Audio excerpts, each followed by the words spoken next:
suitable for statistical analysis. And naturally, the type of data that we collect will decide what kind of statistical analysis can be done. I mentioned it in the morning session also, that if the data is non-metric, you can only apply non-parametric tools. And if the data is metric, you can apply parametric tools or parametric statistical analytical tools, right? So the type of data would decide. There are different kinds of measurement scales, and type of data being collected determines the kind of measurement scale to be used. As I said, the measurement scales quantify the data on spatial changes or spatial differences. That is, the differences in terms of space, temporal, that is time, differences in terms of time, quantitative or analytical dimensions, quantitative, different quantities and analytical dimensions used to measure and study any phenomena. So that's basically a measurement scale. Now, if you look at characteristics of a measurement scale, these are the 4 characteristics, and these 4 characteristics actually decide the type of scales. The first one is identity. That means a scale should be able to identify the features or identify even people, processes, products, brands, and so on. Now, what does that mean, identity? What it means is that it is identity is a basic purpose of scale. That's just to identify whether a particular phenomena exists or it doesn't exist. Okay, that means it is equivalent to your nominal scale. That means that's the minimum requirement of a scale, and that is also fulfilled by even nominal scale. Next is magnitude. That it not only identify that a phenomena exists, it also identifies what is the level of that phenomena. But that level is identified in terms of fixed values. Okay, that means those values would not be quantitative. Those values are more qualitative in nature, like very good, good, average, poor, very poor, or very high, high, average, low, very low. Now, when you measure a phenomena on this, magnitude is measured. That means you can evaluate whether the phenomena is at the lowest level, that is low, or at the highest level, very high, or in between. And in between also, there are variations. So therefore, it can measure the magnitude of the availability of phenomena. The third characteristic is equal intervals.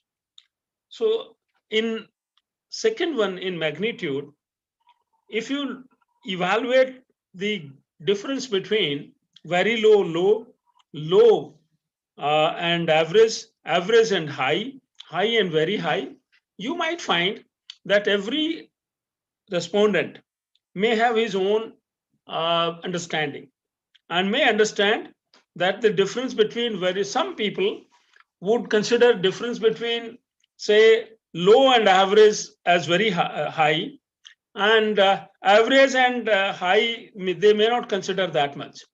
Or high and very high, the difference they may consider very high, whereas between average and high, the difference they may not consider that high. That means the differences between different levels of measurement are not equal. Whereas in case of equal intervals, these differences are equal. So when you use a numerical scale, say evaluating a phenomena on a scale of 1 to 5, 1 to 7, 1 to 10, the differences between the levels are equal. Difference between 1 and 2 is 1, 2 and 3 is 1, 3 and 4 is 1, 4 and 5 is 1, 5. And if it is a 7 scale, 5 and 6 is 1, 6 and 7 is 1. So therefore, the difference between the different levels are equal, right? So equal interval scales. Now magnitude is would qualify the ordinal scale. That is, ordinal scale will qualify in this magnitude characteristics. That means magnitude and identity, these are the two characteristics of a ordinal scale. A interval scale will have three characteristics. That means it will have identity, it will have magnitude, and it will have equal intervals. So any numerical scale can be called, whenever you use a numerical scale, it can be called the interval scale. And next is absolute zero. If there is an absolute zero in the scale, like say weight, if you are measuring weight, we are measuring it from zero weight to a particular weight that you have. Same is the case with income and so on. So there is a base zero in this scale. So when there is a zero in this scale, existence of a zero in the scale, we call it ratio scale. I mean, if that means all actual measurements would come under this absolute zero, or the zero availability of zero in the scale, and that is the phenomena that is only available in ratio scale. So if you look at the that means a nominal scale would be called the lowest level of scale. Ordinal would be called higher than that of quality, higher quality than that. Interval slight even higher than that, and the highest scale is ratio scale, and that is based on the availability of these characteristics. So these are the different levels that I have taught. Nominal, because the first level is available. Ordinal, the first two levels are available. Interval, first three levels are available. And ratio, all the four levels are available. So we are able to differentiate these, and they have been given different names: nominal, ordinal, interval, and ratio. Nominal scale, as I had mentioned earlier, also is used only for identifying respondents or products or processes or brands, or it is basically respondents also can be identified. So nominal scale is used for identification and classification. Not only identification, it is also used for classification. That means grouping. Ordinal scale is used for measurement, but it will measure in a qualitative manner. That means it will measure from very low to very high, or very bad to very good, or in terms of like that. So the difference between it is absolutely important to understand the difference between an ordinal scale and interval scale, because they look similar at times. Like say an ordinal scale, you've written a statement, say I'm happy with or the quality of presentation on research methodology today was, say we evaluate on a very low to very high. The quality of presentation is very low, low, average, high, very high. Okay, you measure it on this. And then whatever you take, that can be given a number. Okay, based on say very low is given 1 and very high is given 5. So very low 1, low 2, average 3, high 4, and very high 5. So on when you are asked to evaluate these statements, so there are, say left side there are statements and right side there are scales, and in scales you tick. Now, and under these descriptives, you've written numbers. Under very low 1 is written, at low, under low 2 is written, average 3 is written, high 4 is written, and under very high 5 is written. and you are collecting data. Now, this data, and there's another, say, scale used in which we have written 1 to 5, and there is a explanation that 1 indicates very low and 5 indicates very high. There is a note that 1 indicates very low availability of this phenomena and 5 indicates very high. Or the quality of presentation, 1 indicates very low and 5 indicates very high. And there are no descriptives given.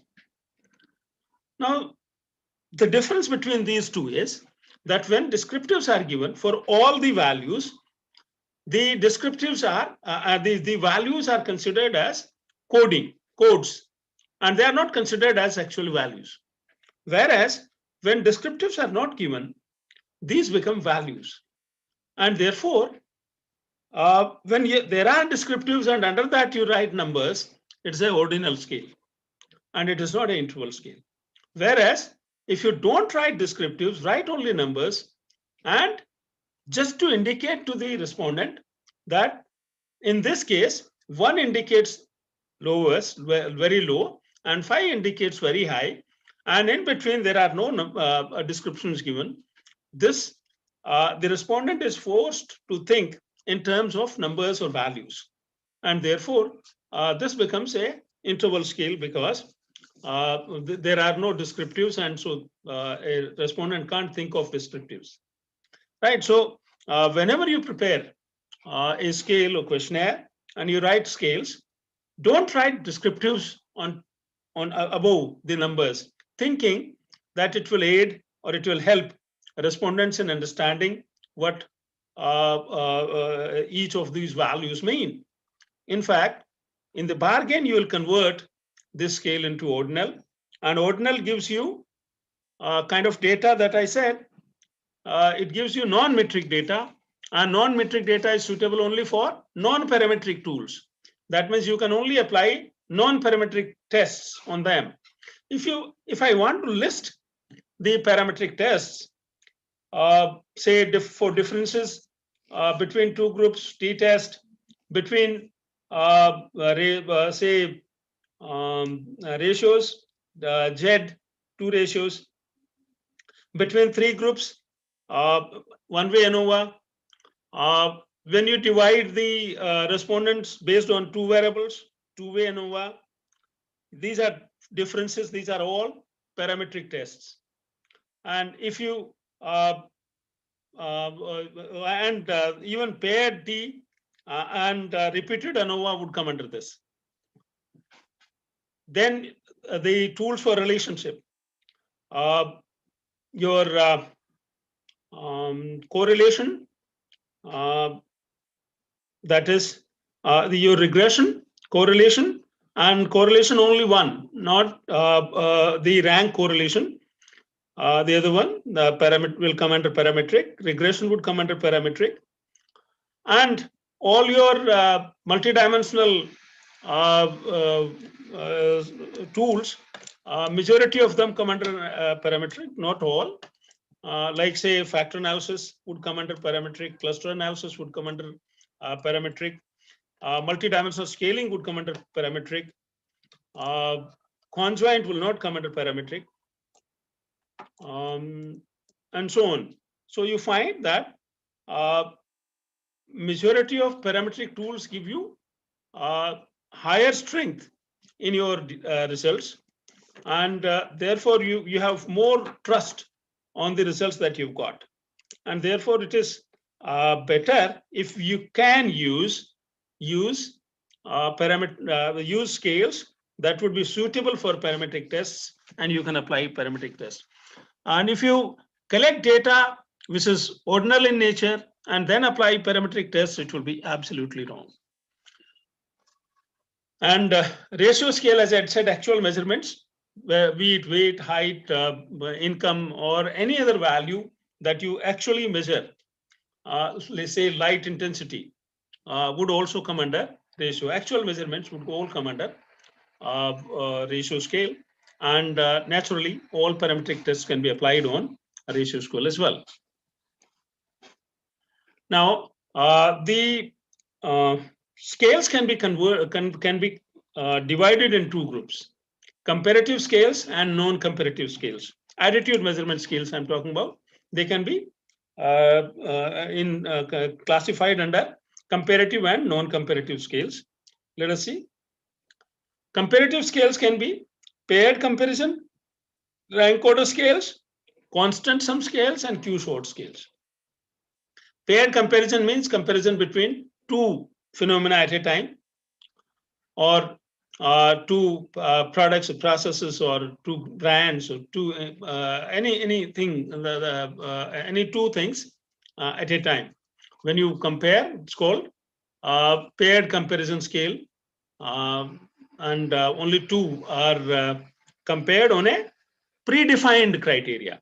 Predefined criteria can be, say, weight, size, quality, finish.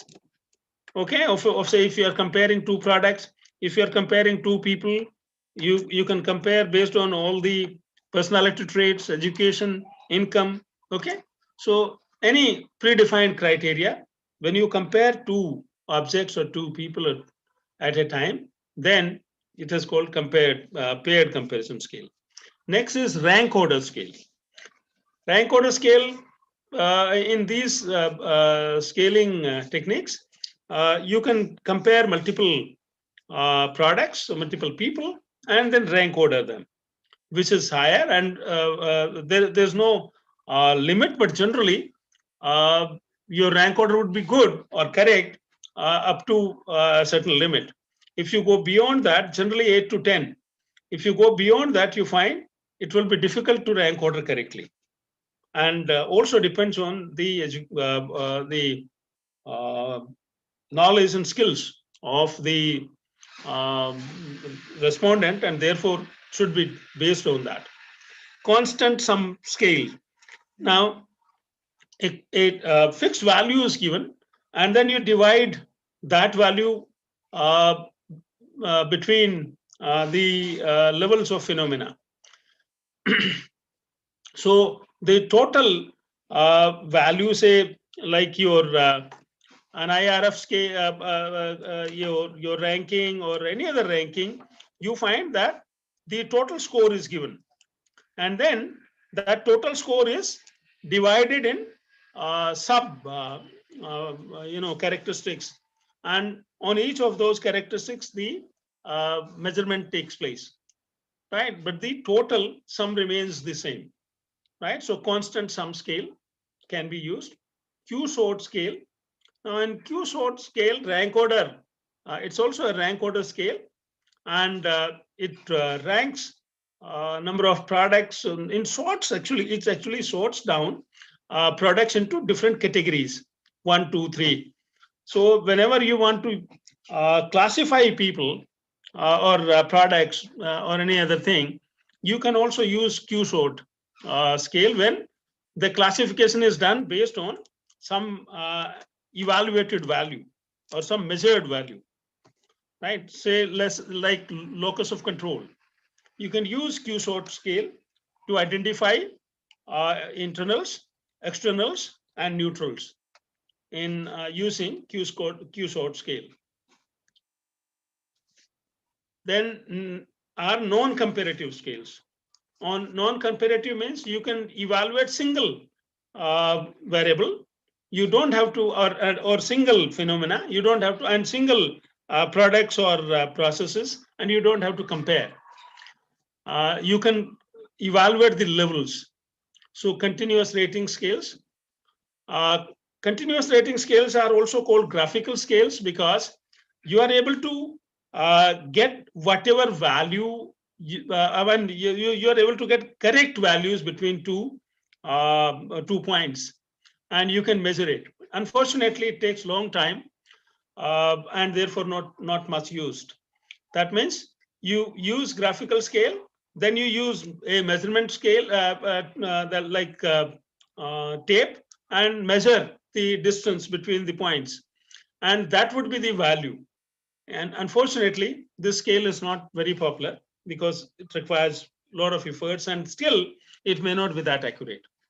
Itemized rating scale, wherein the phenomena is measured on number of point values, like say 1 to 5, 1 to 7, etc. Like in Likert scale, we have 5 values, but then in Likert scale we use descriptive values instead of numerical values, and therefore Likert scale actually is a ordinal scale, and therefore wherever you use Likert scale, you find you need to use non-parametric tests, but people use Likert scale and still use parametric tests. That's wrong. Right? So be very careful with that. Staple scale actually uses 3 column. It's a 3 column scale. In the middle column, you write the phenomena, and in left column, you evaluate negative values of the phenomena, and right column, you evaluate the positive values. And it can, it's a 10-point scale, -5 to +5, 0 is not there, right? So left side you will find if the phenomena gets a value in minus side tick. If it gets a value plus side tick. So staple scale. And semantic differential scale. Semantic differential scale, we already know that's a bipolar scale. You write 2 opposite phrases in the left and right side, good, bad, happy, unhappy, or happy, sad, and so on. So directly opposite 2 phrases are written in semantic differential, and in between there's a scale. So if you are using bad and happy, bad and good, then in the lower side you will write bad, and the higher side you will write good. Okay, so if you are using a scale 1 to 7, generally it's a 7-point scale. So towards 1 you will write bad, and towards 7 you will write good. So that is how you construct the scale, semantic differential scale. And 2 labels are used which are directly opposite to each other. Semantic differential scale. For any scale, there are 3 parameters that indicate quality of scale: reliability, validity, sensitivity. Right? So let's see what these 3 means. Reliability indicates that the scale is understood exactly the same way by everyone, and therefore every time you introduce that scale, you will get similar results. Right? Every time you introduce the scale, as many times as you want, the responses would be similar. Right? So that is reliability. The second part of reliability is that all the statements say scale may have multiple statements. That means any measure may have multiple statements. In fact, the scale can be considered as either unitary or summated.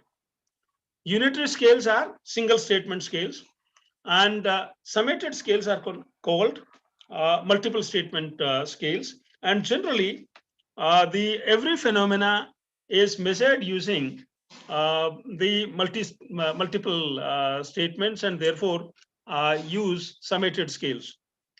And wherever you use summated scales, reliability also means that all the statements that you use to measure the variable must be related to each other, because they are all measuring same phenomena.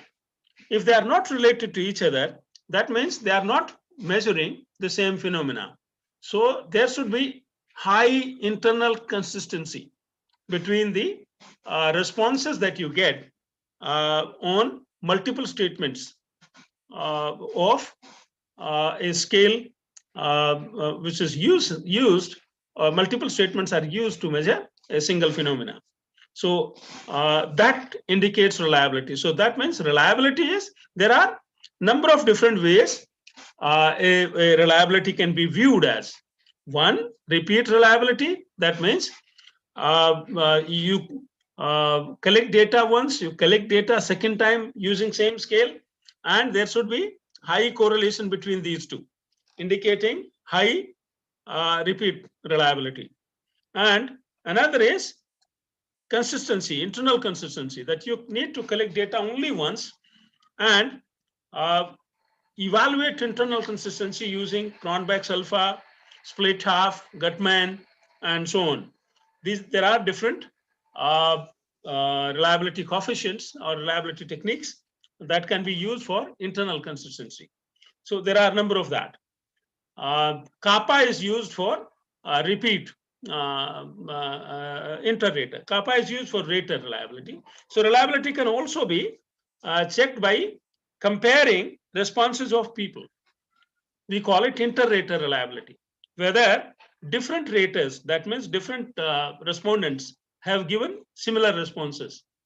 That gives you inter-rater reliability. So there are three different ways a reliability can be measured. Repeat reliability, inter-rater reliability, and internal consistency reliability. So these are the three. We will see. I have some explanations on them. Now, validity. Now, validity means we are measuring same phenomena that we want to measure.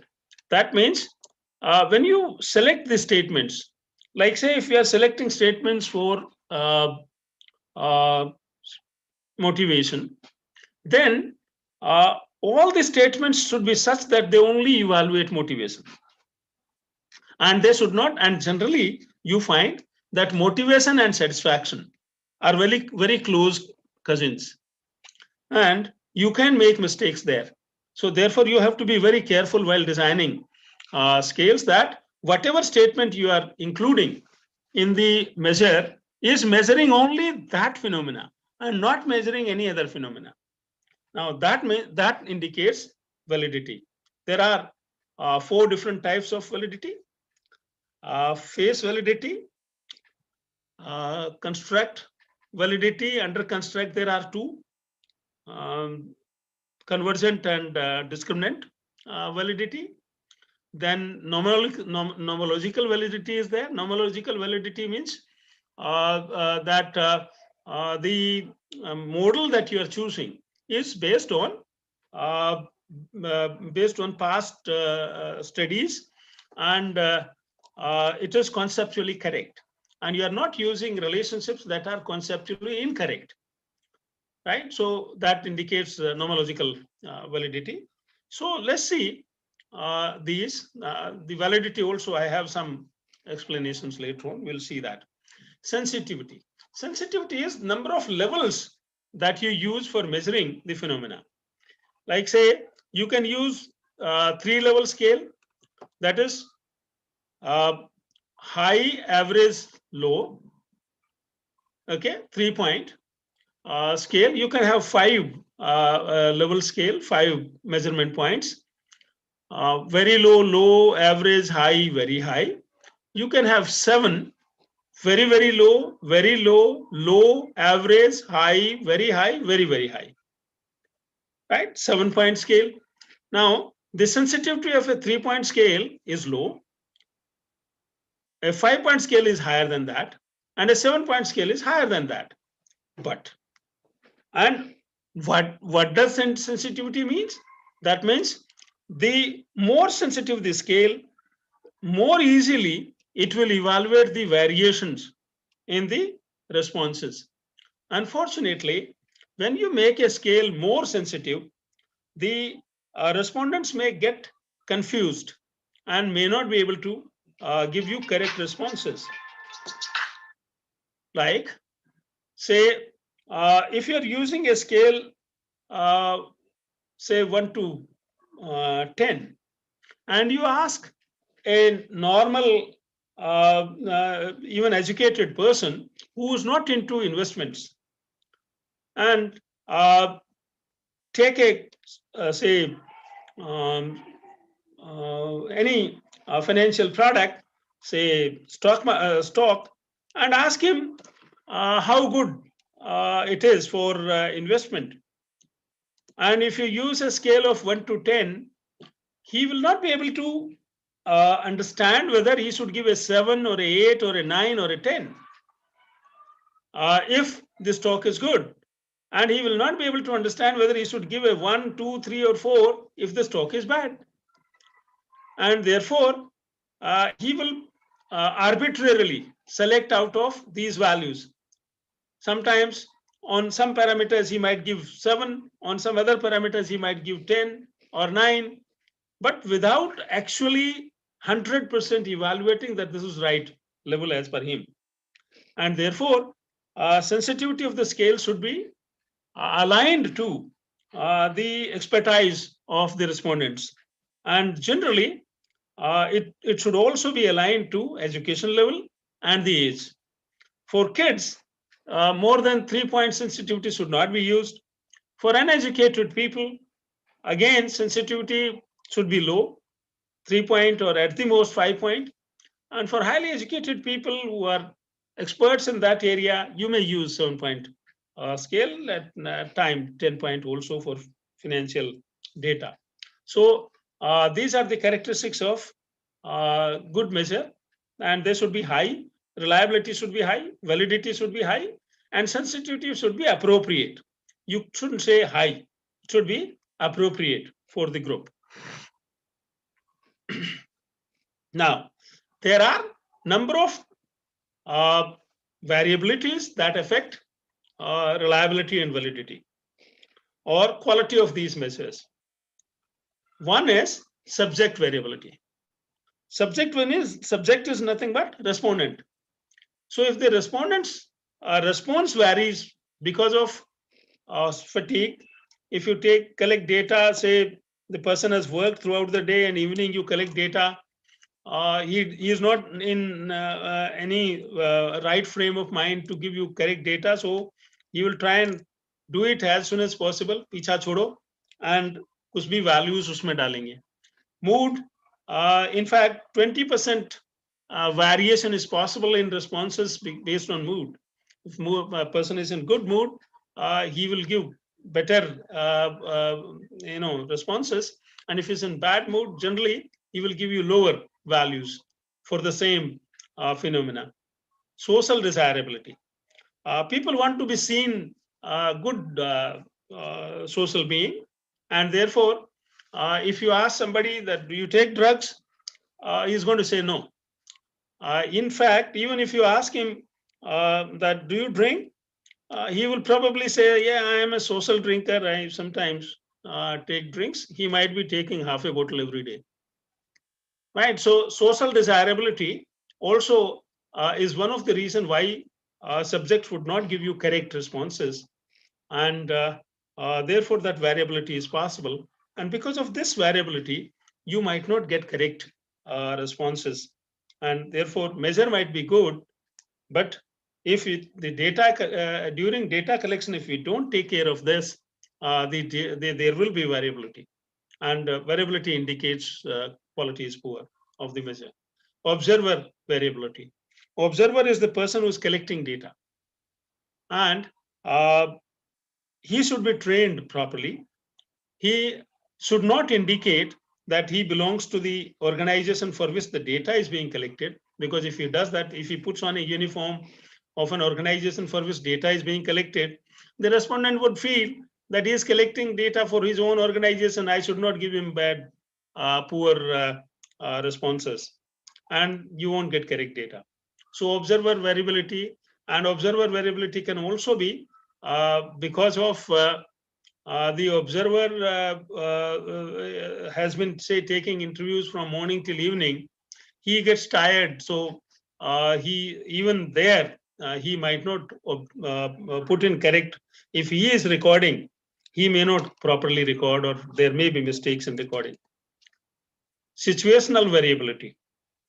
If you're collecting data in a mall and you find there's a lot of rush, and people spend a lot of time in, say, identifying products and waiting in the queue for paying, and then coming out from there, and say you are standing outside and you want them to give responses to you on a questionnaire that has 20 statements. the customer is not going to give you correct responses. He's going to, if he says yes, he's going to hurry up and fill in those 20 statements just like that. So you would find that you would not get correct responses. So situational variability can create problems. Instrument variability. Instrument variability is when you're using multiple instruments. Say if you're using mechanical instruments, there can be problems with the mechanical instruments, and therefore they can give you incorrect readings. But if you're using questionnaire and asking respondents to respond, and if you're using two equivalent instruments, one, say, because of the language, that some people might not know English, so for them, the instrument is designed in Hindi or in local language. And for others who know English, the instrument is designed in English.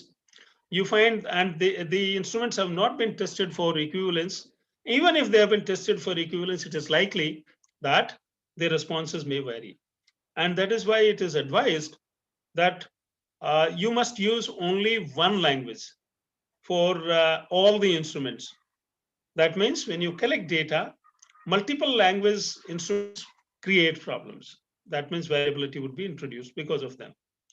Data processing variability, that means if you do not use correct coding, etc., then data processing means editing. If it is not done properly, the data that you input, and the computer is not going to later on understand anything. You input numbers there, and whatever coding you have used, and if that coding is incorrect, you would find the instrument is not correct. All right. So I have indicated here how inter-rater reliability is computed, how test retest is done. In fact, if you look at inter-rater reliability, we compute kappa. I have indicated this. This is for computing kappa. Now, if say inter-rater 2 is here and inter-rater 1 is here. So inter-rater 1 says yes or no, and inter-rater 2 says yes or no. When both are saying yes, A. If 2 is saying yes, 1 is saying no, B. Inter-rater 2 is saying no, 1 is saying yes, 3. And 1 is saying no, and 2 is saying no, D.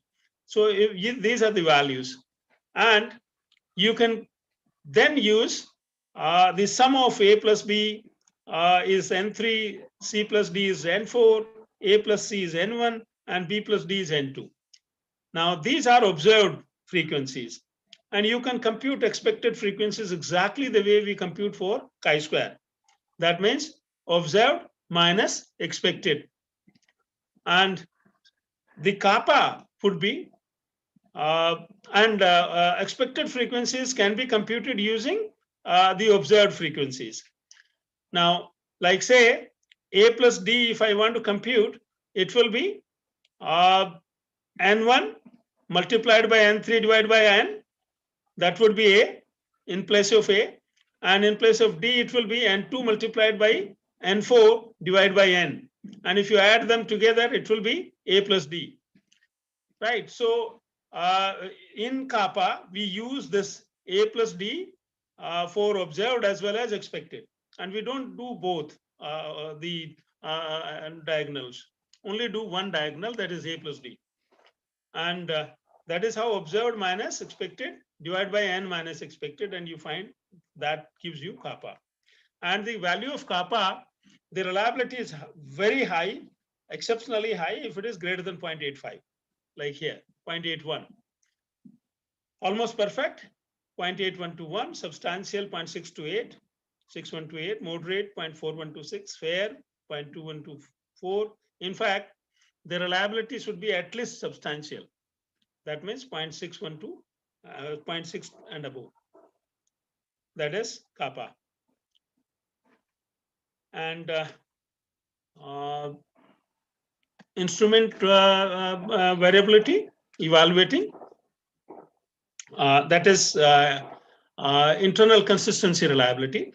If you want to compute, we are using, item to total correlation can be used, and whichever items give you low item to total correlation are considered to be contributing less or not related to the other items. So that is one way of doing it. The second way of computing is a split half, which was an old method, that is dividing the questionnaire, the responses on the questionnaire based on odd and evens. That is, responses to even statements, total of that, and responses to odd statements, total of that. So you get two columns, and you can then compute correlation and then convert that correlation into reliability.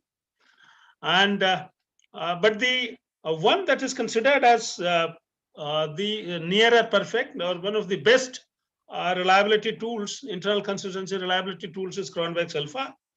And the Cronbach's alpha is computed using, I'll just show you this. There is a formula called K divided by K minus 1. K is number of statements. So K divided by K minus 1, that is left side, multiplied by 1 minus sum of item variance divided by total scale variance.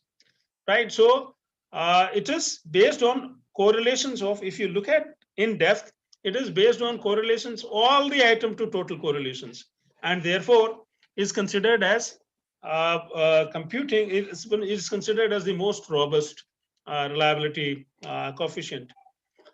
And test retest is similar to split half.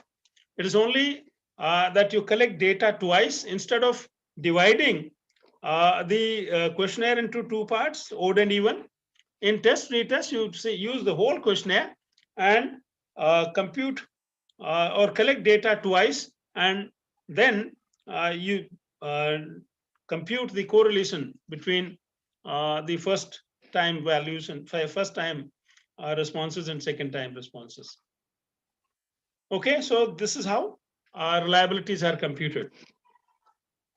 And how to develop a reliable scale: generating items, choosing items of optimum difficulty, choosing optimum, that means the items that use too much of technical jargon should not be used, because it is for respondents and respondents may not be technically qualified.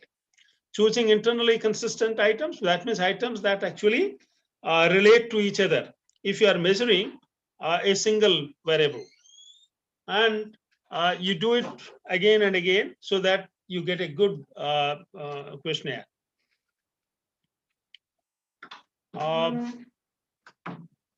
The relationship between reliability and validity, they are closely interdependent, but there cannot be validity without reliability, but reliability can be there without validity.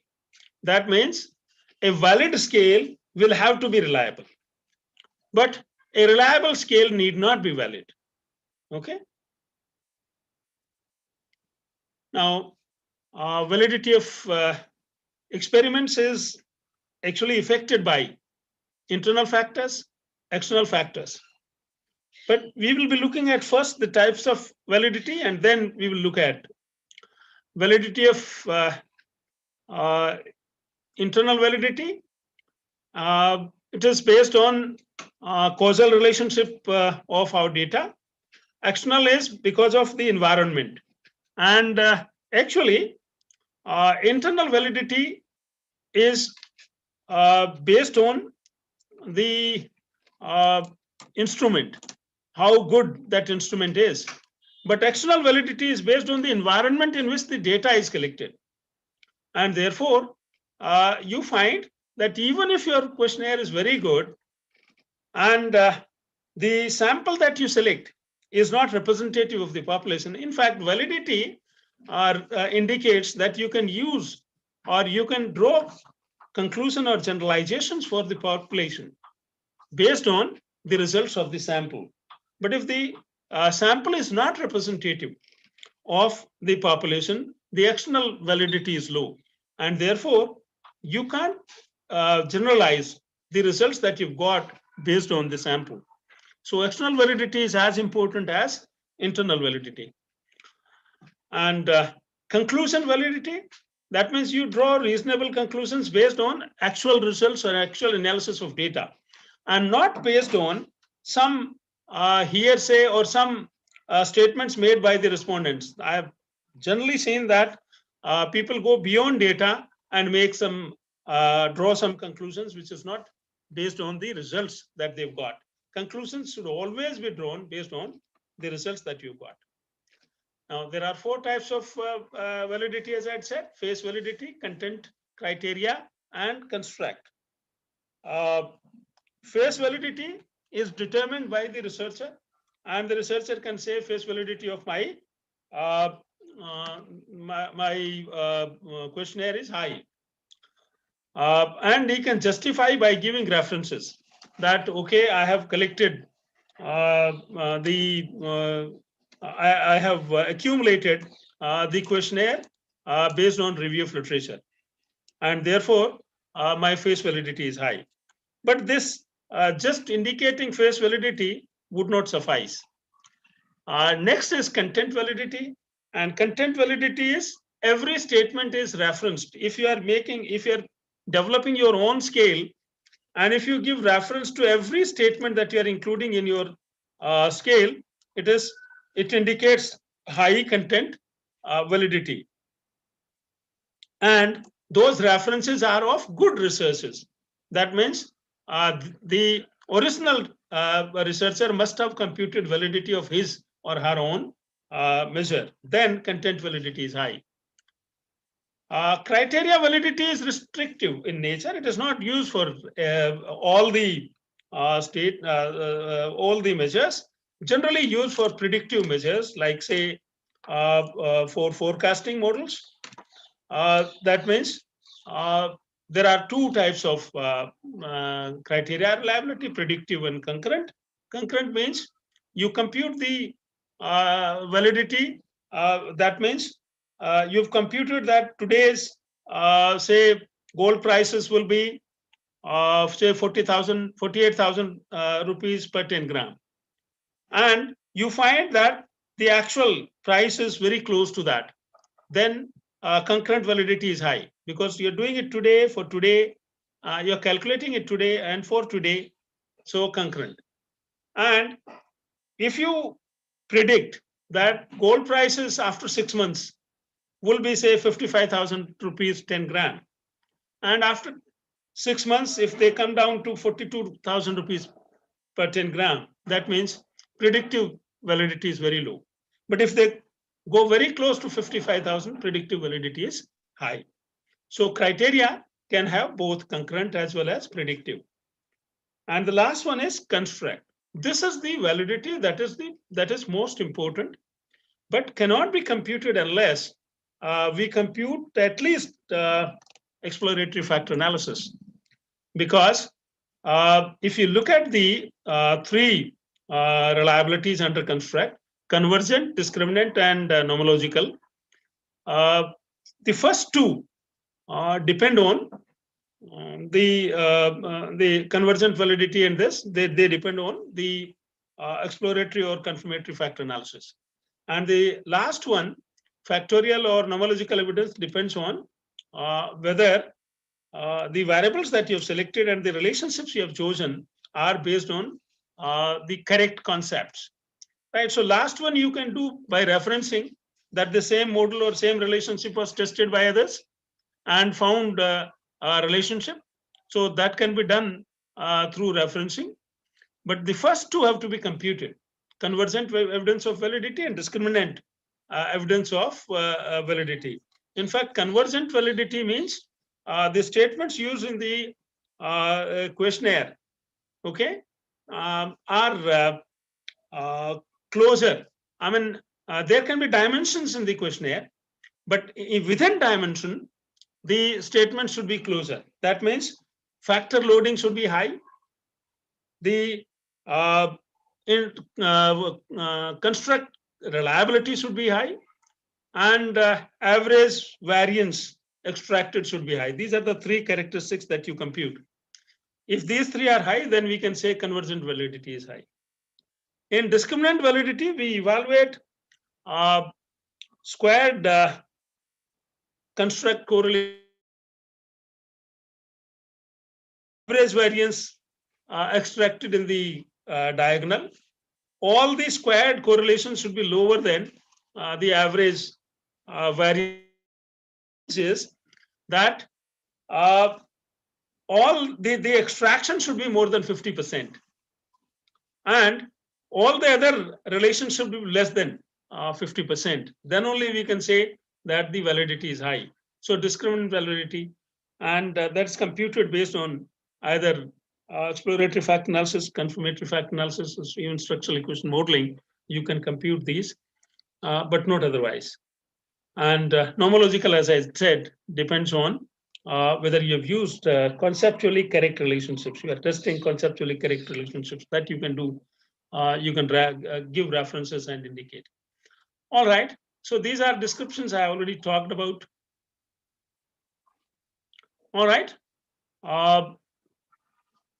Whatever you expect, but everything can't be achieved because there are constraints in terms of time, in terms of other resources that you have.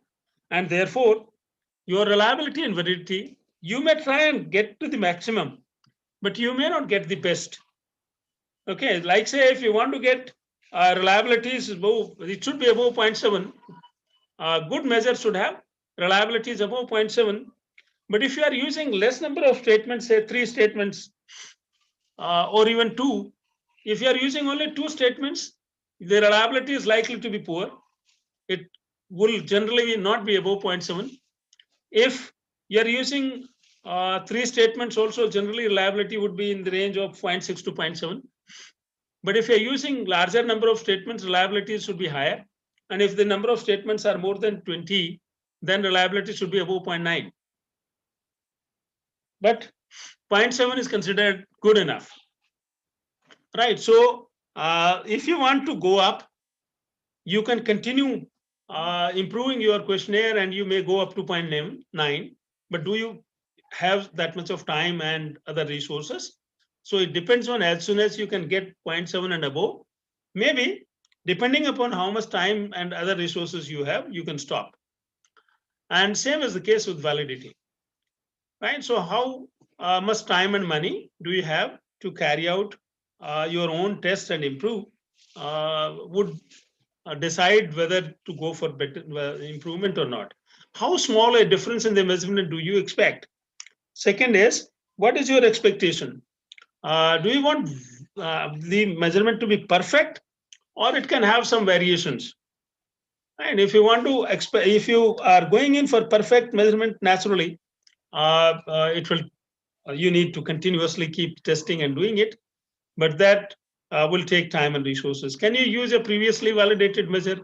If you have a previously validated measure, you should always go for it.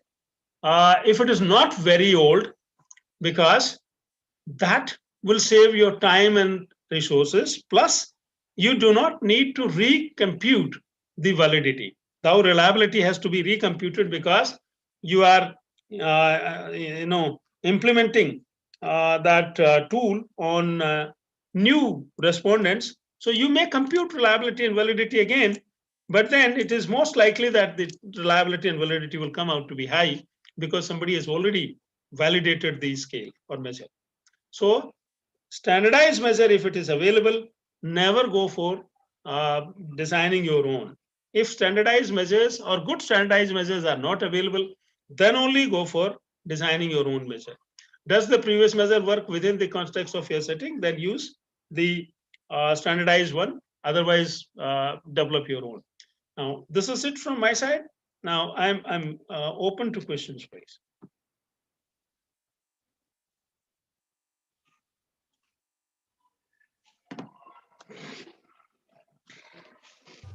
Hello. Sir, am I audible? Sir, Yeah. would you like to take me the questions now? Yeah, sure. Okay. Uh, so there is a question from Nidhi Nagar. She's Yes. asking, sir, is it for evaluating reliability of nominal data, kappa? Sir, how to get item reliability of dichotomous variable? Item reliability of dichotomous variable. Now, see, the dichotomous variable is just like your nominal scale, and therefore, kappa is a good measure of evaluating even reliability of your dichotomous variable. You can't use internal consistency for dichotomous variables. Sir, our chat box is flooded with the appreciable messages for you, sir. Everyone is appreciating your session and enjoying the same. I request participants, Ask okay, there are some whatever questions in question. the Q&A. There are so many areas that you would have doubts on. Ask, and I will be able to clarify. Okay, sir, there is another question by Sheetal Hmm. Gatkekar. Hmm. She's asking, is magnitude taken into consideration in nominal scale? No, in nominal scale, magnitude is not taken into consideration. It is only used for classifying the respondents into groups. So therefore, there's no magnitude. And therefore, you can't get any variability also. Since there's no magnitude, variability can also cannot be evaluated. So neither mean can be computed nor variance can be computed. So next question is of Dr. Devendra Kumar Yadav. Ji. He's asking, in SPSS, there is categorization of data as nominal, ordinal, scale. In Hmm. this scale, data represent which kind of data? Interval and ratio both are grouped in scale, under Next scale. question. Hmm. Next question is of Sheetal. Is discriminant analysis fall under parametric methods? Yes. Discriminant, you're asking for reliability, validity, discriminant validity? So the only question given here is discriminant analysis fall under parametric methods. No. I'm not sure. If it is discriminant analysis, no, they don't come under necessarily, they don't necessarily come under parametric. What discriminant tool are you using? It depends on that. Discriminant means difference between the groups. Like say, if you are using t-test for differentiating between two groups on any, you know, any characteristic, then it will be parametric. But if you use Man-Whitney U or Kruskal-Wallis, no, Man-Whitney U and single variable KS test, Kolmogorov-Smirnov test. Now, these are non-parametric, but both are evaluating, discriminating. That means both are evaluating differences between the, parameter evaluated. So it depends which tool are you using. And if you are discriminating between three groups, Kruskal-Wallis is as a non-parametric, and single variable ANOVA, one-way ANOVA is a parametric test. So next question is of Azhar. He's asking, so you mentioned multidimensional scales come under parametric, but scales are considered to be ordinal in nature, and so ordinal data is dealt with non-parametric statistics. Isn't it contradictory? Uh, No, Please actually, advise on no, it. no, no. Actually, see, multidimensional scaling can be done both. When I said, see, one is parametric multidimensional scaling and non-parametric multidimensional scaling. Multidimensional scaling comes under both. That means you can use non-parametric, you can use ordinal scale, then the multidimensional scaling would be non-parametric. And when you use interval or ratio scale, it will be parametric multidimensional scale. So it can be done both with using parametric, or it can be both parametric or non-parametric. Okay, sir. So next question is of Sheetal again. She's Hmm. asking, what is the difference between nominal and Likert scale? If can be discussed through illustrations. See, Likert scale is a ordinal scale. Likert scale uses 5-point scale. It's a 5-point scale, and it uses phrases like very low, low, average, high, very high, very good, good, average, poor, very poor. So it uses phrases like this. And since it uses phrases like this, and later on when you convert these responses for computer, you convert them into numbers. That means very low or very poor would get 1, and very high or very good would get a value of 5. But then they may go, you may convert them into numbers, but it is still a ordinal scale. An ordinal scale means you need to use non-parametric. Nominal and ordinal. The difference is in the nominal, since you don't have actual values, these are only indicators, or they are only for recognition. Okay, nominal scale is only used for identification, whereas the ordinal scale is for measurement, the values. Okay, so ordinal scale can be used for measuring the responses, and all the non-parametric tests of differentiation and all the non-parametric tests of association, that is relationship, can be used on Likert scale, but not parametric. Yes. The next question is of Sarita. She's asking, the 5-point scale is called Likert type scale, and where the 5 means strongly agree and 1 The difference is strongly. Likert scale is only when you are using phrases on top. Okay, like this, very likely, likely, not likely, less likely, or least likely, or average likely. If you are using like that, it is the 5-point scale is a Likert scale. But if you use 5 points, 1 to 5, 1 indicating least and 5 indicating highest, and that least could be very low or very bad, and the highest can be very good or very high. Evaluate like that and don't write phrases on top of the values, then it is a interval scale. Okay, 5-point scale can be either interval or ordinal. So when you are writing phrases, it is a Likert scale, and Likert scale is a ordinal scale. Okay, sir. So she's asking how it is different from semantic differential scale. In semantic differential, you are writing two opposite phrases both sides of the scale, and semantic differential is a 7-point scale. It is generally not used for 5, though you can use it for 5. That is adaptation of semantic differential.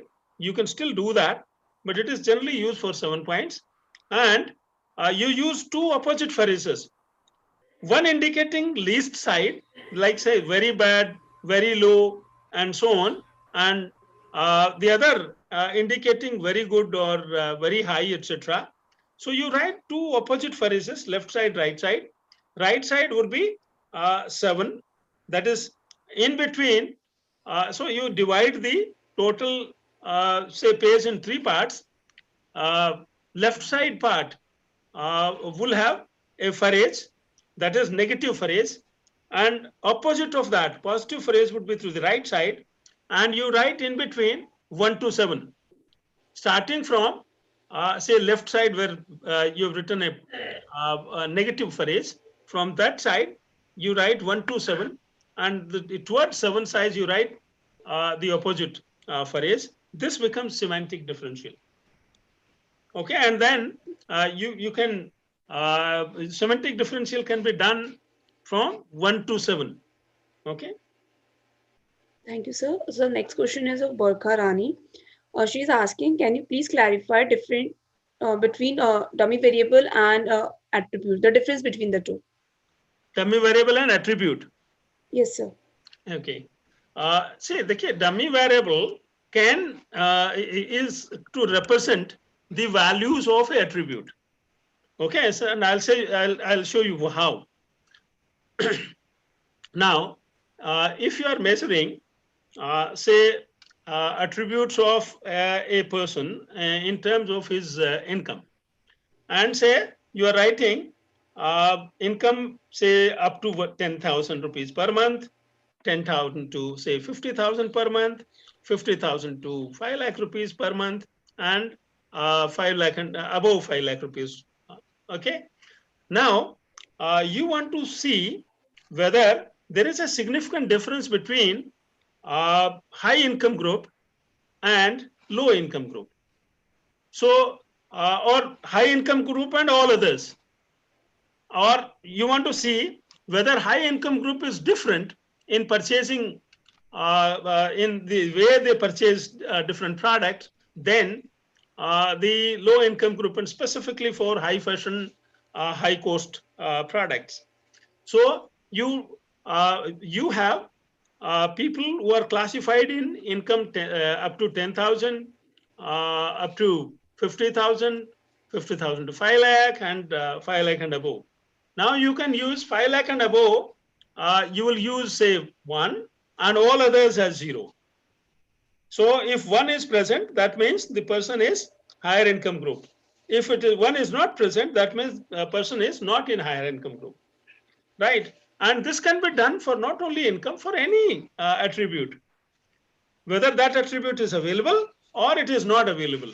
As soon as you describe in that, it is, dummy, it can be converted into dummy variable.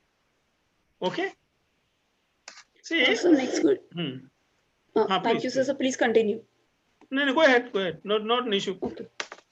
Okay. So next question is of Harleen Kaur. She's asking to please elaborate the steps for questionnaire validity. Okay. That means how to ensure that your questionnaire is validated, or how to check validation. These are two different things. So let me first talk about how to check the validation. First one, as I said, is a face validity. And in face validity, it is the researcher who has to say whether his face validity is high or not. To authenticate this, you can use experts. That means you say, and you don't need to use 100 experts or 200 experts. You can use 20 to 25 experts and ask whether a particular statement is measuring. Say if you have 10 statements, for each statement you write whether the statement is measuring the variable for which this questionnaire is being developed. Now, the expert might say yes or no. Okay. Then you compute the percentage of no, yes or no for each statement. How many people have said yes for statement 1 and have said no for the statement 1? Say out of 25, 20 people have said yes and 5 people have said no. That means the face validity for statement 1 is 0.8. Similarly, you can compute face validity of the other statements. And if any statement has face validity lower than 0.7, it should be removed. Right? So all the statements that have face validity of higher than 0.7 can be retained in the questionnaire. Right? So you can indicate that I have used experts and this is my face validity. So you can do that. Next is content validity. Under content validity, whenever you are developing your own questionnaire, you need to compute content validity only then. And face validity also has to be computed only then when you are preparing your own questionnaire. For content validity to be high, you need to give reference to each statement. That means if your questionnaire has 10 statements, for each statement you should give at least one reference, if not more.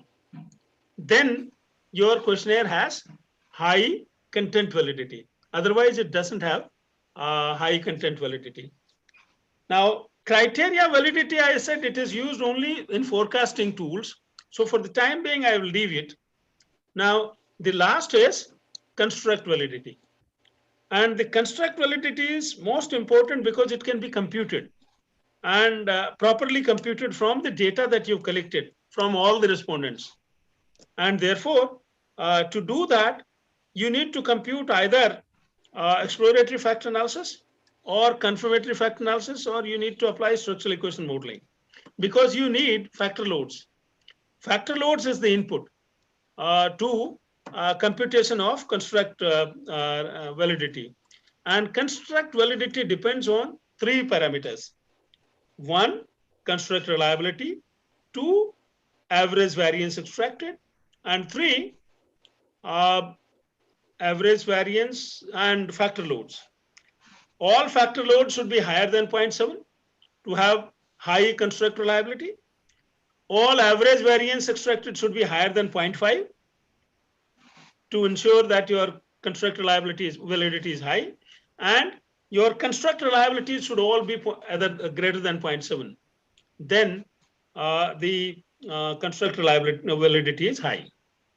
So construct has two: convergent. This is for convergent, and for discriminant validity, discriminant construct validity, you need to evaluate two things, and you need to compare two things. One is extract variance extracted. That means each of these factors has extracted some variance.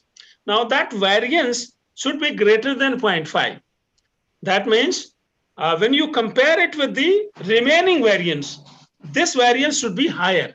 So average extracted variance should be higher than the squared interconstruct correlations. Right? Interconstruct means factors, correlation between factors. If you square those correlation between factors, that means diagonal, main diagonal values should be higher than the off main diagonal values. Right? That indicates that the variance that has been extracted is at least more than 50%. Then discriminant validity will be high.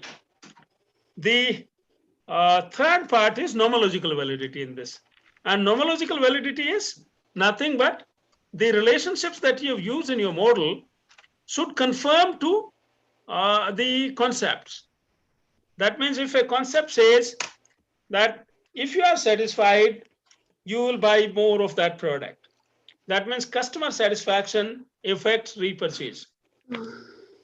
But if you use a opposite, that repurchase is affecting customer satisfaction, probably you will be wrong, because that is not based on correct concept. Understood? So nomological validity is indicated by the relationships. Yes, please. Thank you, sir. So next question, is there any alternative to Likert scale for parametric test? Yes. Instead of Likert, you can use a 5-point numerical scale. And 5-point numerical scale would evaluate any construct on 1 to 5. 1 indicating availability of that construct to minimum value, and 5 indicating to the highest value. So you can do that. There's no problem. Thank you, sir. Next question is of Mr. Tushan. Parametric between one continuous variable like age or income and another ordinal sum of Likert scale. So the one can choose parametric test or not. I did not get your question. What did you say? So the complete question is, if the Likert scale 5 points has 20 items, where the total sum on this scale may vary from 20 to 100. So if a group the total scores and then related with a continuous variable like age or income, will the choice of parametric test here be correct? No. Age or income will be used only for classifying. That means dividing the responses. And the actual responses are taken on a Likert scale. That is ordinal scale. So choice of parametric test will be incorrect here. So at time CR is beyond 0.7, but ABE is less than 0.5. So in this case, can we rely on CR and ignore ABE? CR is beyond 0.7 and acha. ABE is less than 0.5. Now that I think you should verify it. That should not happen in normal case. That CR is greater than 0.7 and AB is less than 0.5. In normal case, it should not happen. So check whether computations are correctly done. So suppose the person is, the next question is of P. Shamshadali. The person is asking, suppose he's conducting a study with new variables, how can the person make the validity and reliability test? Reliability, as I said, internal consistency reliability can be computed. You don't need any old data for that. You can use Cronbach's alpha, and that's the robust test for computing, and that is available on your SPSS and a number of other statistical packages. So you can compute Cronbach's alpha. In fact, today Cronbach's alpha is available on all the statistical packages that are available in the market. So you can compute Cronbach's alpha and indicate this is a internal consistency reliability. But if you are, see, if you want to publish it as a scale, then you need to compute multiple reliabilities. That means you need to compute inter-rater reliability. You need to compute test-retest reliability, and you need to also compute internal consistency reliability. But if you don't want to publish it as a scale, you want to use it only for your further research, then only Cronbach's alpha, that is internal consistency reliability, is essential. So you may compute just internal consistency reliability and go ahead. No problem. So next question is, there are three parts of three measure for conversion validity: closure, factorial ordering, and what is the third one, sir? Construct reliability. Convergence. For convergent. Construct reliability is the third one. Construct reliability is slightly different. It is factor reliability. See, Cronbach's alpha will give you overall reliability of the questionnaire. Whereas, and if you compute Cronbach's alpha for factors, the value will be different. And if you use construct reliability is computed based on factor loads. There is a formula for that, right? So construct reliability is the third one, and it should be greater than 0.7. Construct reliability should be greater than 0.7 for all the factors. Thank you, sir. So the next question is of Dr. Ashik Hussain. He's asking, can we use both positively worded and negatively worded questions for measuring a particular phenomena or variable? How would it affect on the reliability and validity? Well, there's no problem in using. In fact, you should be using negatively worded statements now and then, so that you can check whether the respondent has actually read the questionnaire and given the responses. At times, the respondents give responses without reading. So to identify non-serious respondents, you can use that negative, positive. But this is only for collecting data. As soon as you have data, you can convert these negatively worded statements into positive responses by subtracting the responses, actual responses, from the highest scale value plus 1. Okay, like say if you are using 5-point scale, then subtract all the responses from 6, and it will convert negative responses to positive responses. So for computing your reliability, you need to convert negatively the responses that have been received on a negatively worded statement into positive responses. So because responses should be one side, then only you can compute reliability. In fact, all the other tests that you are going to carry out must be done after converting the negative statements or responses from negative statements to positive. And it is pretty easy, so it doesn't take time. So thank you. So next question is, what is the difference between kappa and Cronbach alpha? Which one is better? Well, they can't be compared. Kappa is an inter-rater reliability. That means one respondent and the second respondent. It is the reliability between one respondent and the other respondent. Whereas Cronbach's alpha is all the respondents together on all the statements together. So naturally, Cronbach's alpha is a very robust reliability, and it's a different one. See, there are three different types of reliabilities: inter-rater reliability, test-retest reliability, and internal consistency reliability. Cronbach's alpha is a internal consistency reliability. It indicates that the statements in the questionnaire are related to each other, and they are measuring the same, all the statements are measuring same variable. Okay. Yes, please.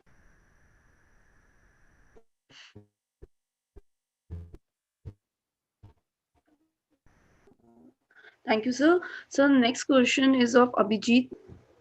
Okay, sir, the next question is the researcher is doing a research on empirical data, like for example, studying the impact on the stock returns in response to some event.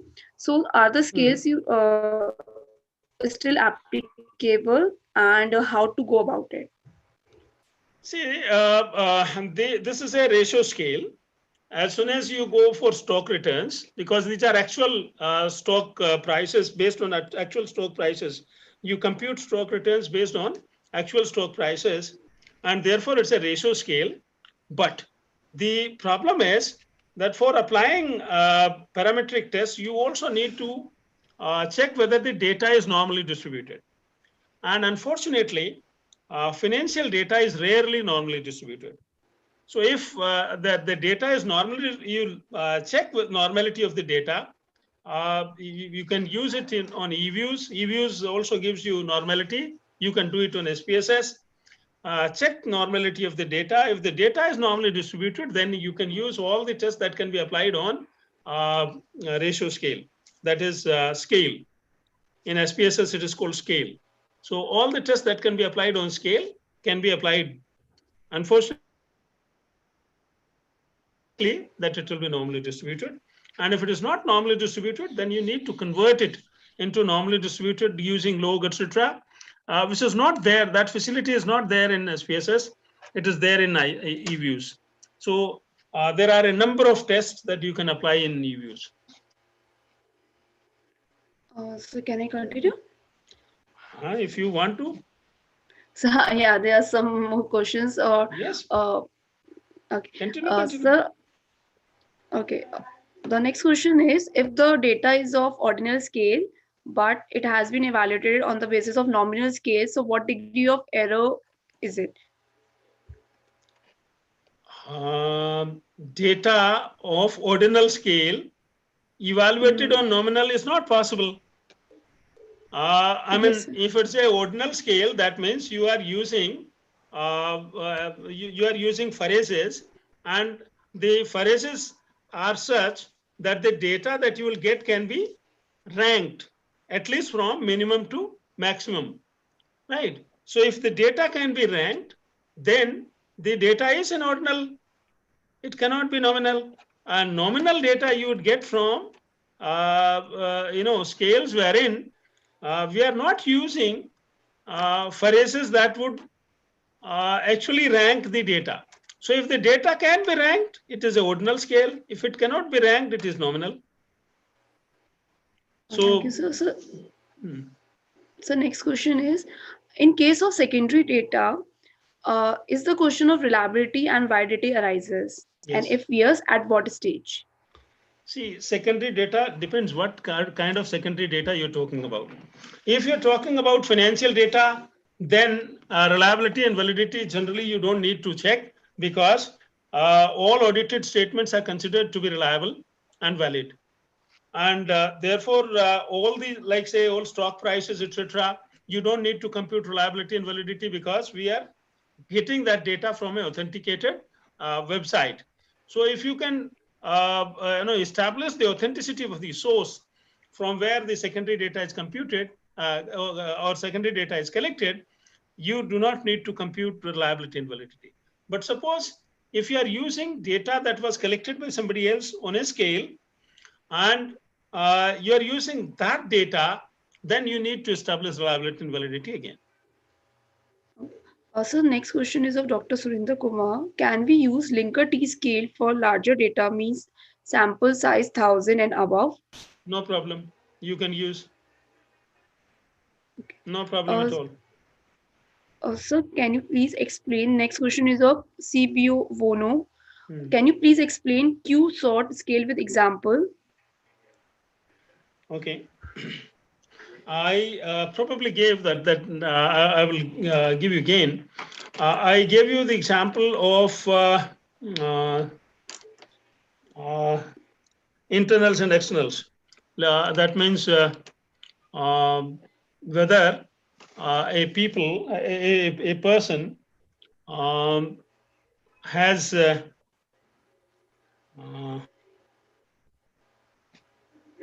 that means a person is internal or external or neutral.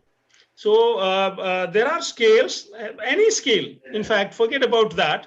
Any scale can be considered or taken for computing the median. Okay?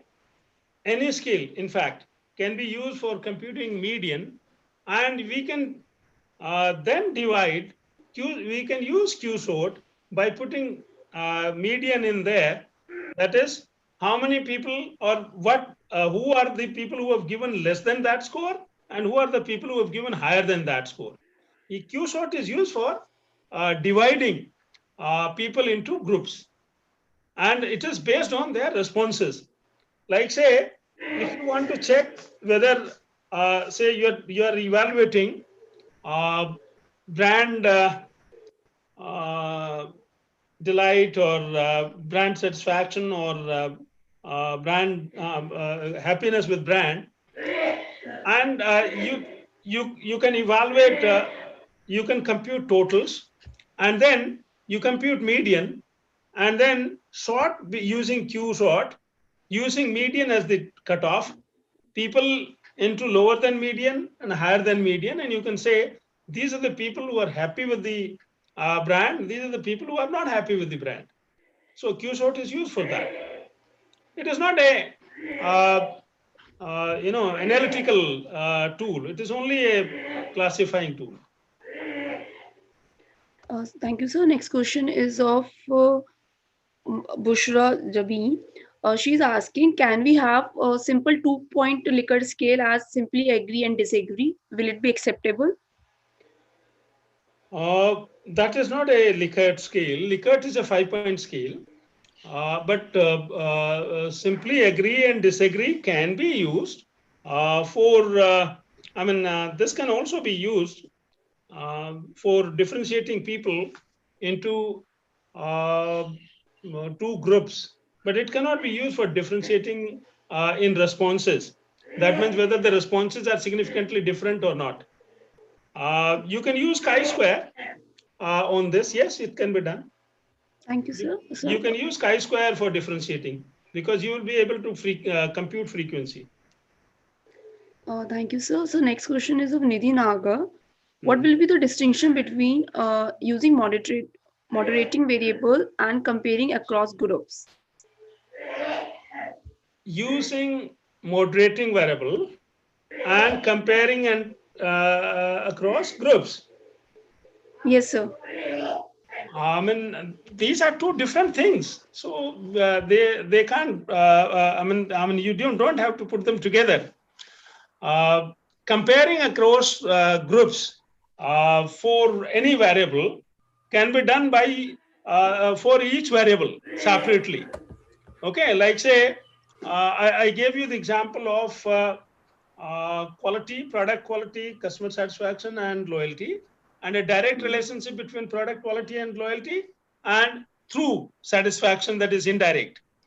That was mediation. But moderation could also be, like, say, if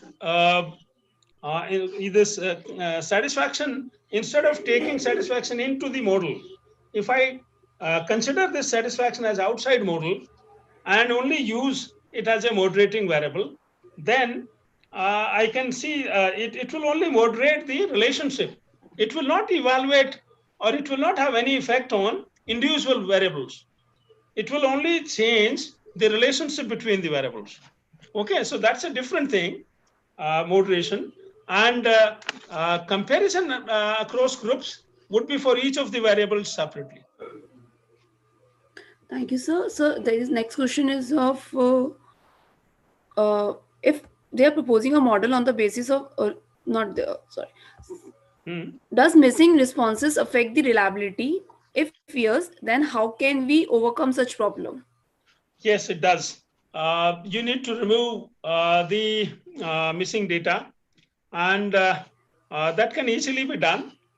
You can compute count blank. You can use count blank in the last column. Wherever your data is finishing, the next column to that can be used to compute point blank. That means blank cells. And if there are any blank cells, now those rows, I mean, there is a pattern of how you feed data in Excel or SPSS. All the respondents will have to be in rows, and all the responses or the questions have to be in columns, right? So when you do count blank, and if you find numbers greater than 0, that means there are some cells which are empty, and that means missing data. Now all those responses have to be removed. That means any respondent who has not given response to all the responses must be removed from. There are three different ways of, in fact, treating missing data. But I will tell you, the remaining two have issues. The replace with mean, and the second one is deleting both the question as well as the respondent. Both are incorrect. Both create problems. So the best is that you remove the respondent, and no questions would be asked. Thank you, sir. So the last two questions. But you need to have higher sample size than what is required. And in fact, there will be a lot of respondents who would be dropped when you go for relationships, that is, say, regression. There also you would find outliers. So there will be some responses that would be dropped there, and some responses would be dropped because they have not filled in the questionnaire completely, missing data. So your sample size from where you collect data should be at least 10% higher than the actual sample size that you indicated. Yes, next please. Thank you, sir. So last two questions. If Cronbach alpha is zero point 0.6, is it acceptable?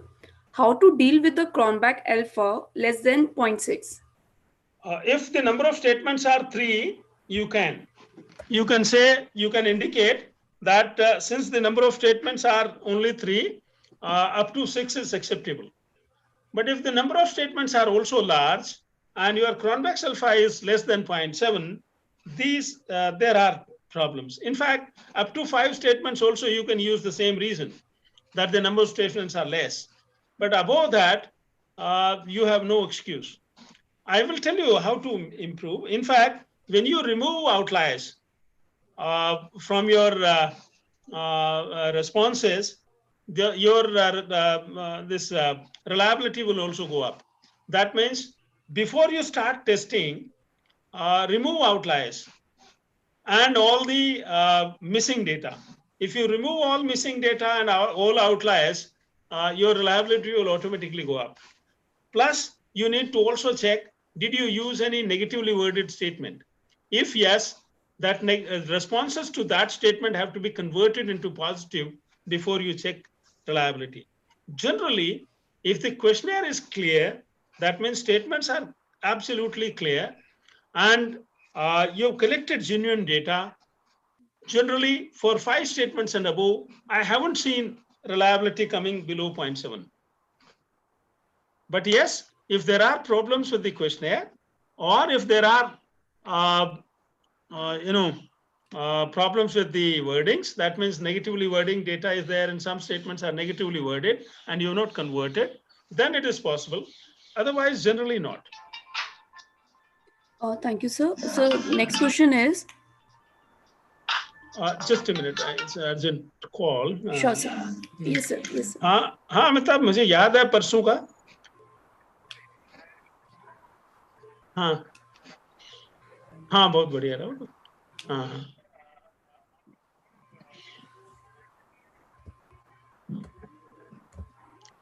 कितने से शुरू है? ठीक है, मैं सारे में रहूंगा ताकि मैं रिपीट नहीं करूं. जो बोल रहे हैं उसको क्यों रिपीट करूं. हाँ ठीक है. मिल गया होगा, मैंने देखा नहीं, मैं आज सुबह से वर्कशॉप में हूँ. Okay okay. हेलो. हाँ, sorry for can I continue? Please. No problem, sir. So if a scale is composed of large number of items, opting for Cronbach coefficient is sufficient for reliability. Yes. Or incorporating other parameter is required. See, I told you earlier also, if you do not want to publish scale as a paper, see, if you are publishing only the questionnaire as a scale, and this is only going to be the research paper, then you need to use all the reliabilities and all the validities. Okay, but if you are using the questionnaire only for collecting data for your research paper, then only Cronbach's alpha would be good enough. And validity can be computed based on factor analysis later on. Yes. Thank you, sir. The last question of the day. Sir, if a person is proposing a model on the basis of literature review, can it be referred to variable taken in different domains and support their model? No. The model is original. If you don't make any changes, it's not your model. Whatever domain you use, the model is a standardized model, and you can't say it is your model. It is the model of somebody who proposed it. Okay. So chat box is flooded with the thank you messages and applaudable messages for you. Before I end this session, and as we reach to the end of, sir, would you like to say something, or can I continue? No, you can continue. I think I should be.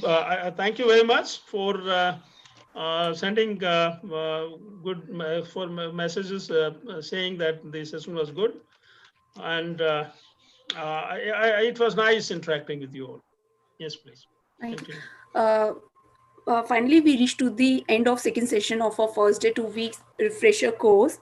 I, Dr. Anshika Agarwal, take this privilege to thank Professor Bhaker for his keen endeavor and knowledge in elaborating various aspects of scaling and measurement in a lot of detail. Sir, your examples and tremendous personality made us learn these concepts in a very simple and easier way. Thank you, sir, for taking out time from your busy schedule for us. Thank you.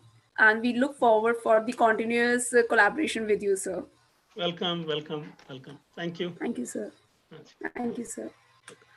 I also like to thank the Ramanujan College principal, Dr. S.P. Agarwal, the Dr. J.L. Gupta sir, Dr. Rekha Dayal, Dr. Anjali Gupta, my team members, Dr. Purushottam, Ms. Charu, Akhil Prashant, and all who helped us in organizing this, and dear participants for being great participants there. And today we are ending our sessions. You can join tomorrow's morning. We request you all to kindly join the Telegram group. The feedback, assessment, and everything will be posted on the Telegram group itself. And I request all the participants to kindly join at least 10 minutes before the session so that you can settle down and we can start accordingly. Thank you, everyone.